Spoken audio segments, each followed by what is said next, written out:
Tipid-tipid muna ang ilang pamilya kasunod ng pagtaas ng presyo ng mahigit 100 Noche Buena items.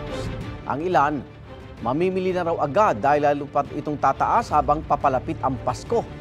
Live mula sa Iloilo City, may unang balita si Zen Kilantang Sasa ng GMA Regional TV. Zen! Igan 102 sa mahigit 200 Noche Buena items ang may taas presyo ngayong taon ayon sa Department of Trade and Industry. Kaya payo rin nila sa mga consumer na kailangan mamili na at huwag sumabay sa dagsa ng mga tao kapag malapit na ang Pasko.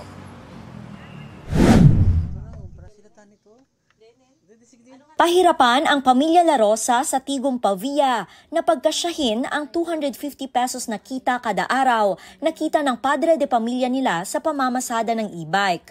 Ayon kay Nanay Gloria, mahirap ang sitwasyon nila dahil bukod sa 3 mga anak, may binibili pang maintenance na gamot.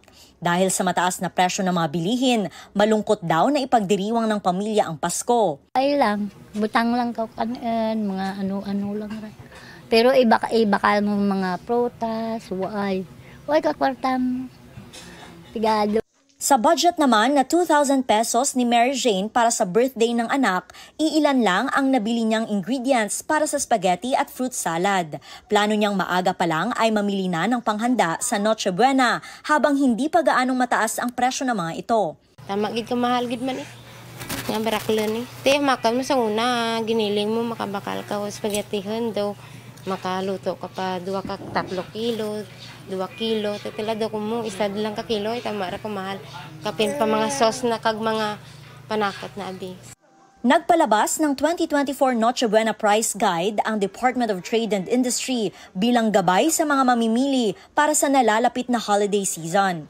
Base sa price guide, ang presyo ng ham ay nasa 170 hanggang 928 pesos and 50 centavos. Queso de bola mula sa 210 pesos hanggang 445 pesos.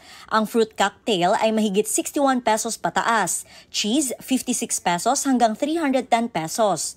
Mayonnaise, 20 pesos hanggang 245 pesos at marami pa. Ang wholesale retail store na ito, unti-unti nang nag-stock bago pa tumaas lalo ang presyo ng Noche Buena items. Usually, amo gid man amo kay kung every December dumidyo ga saka-saka gid man ang price. Di kinahanglan early ka pa mangumpra kay para at least maka ano kasang price nila antes mag-increase.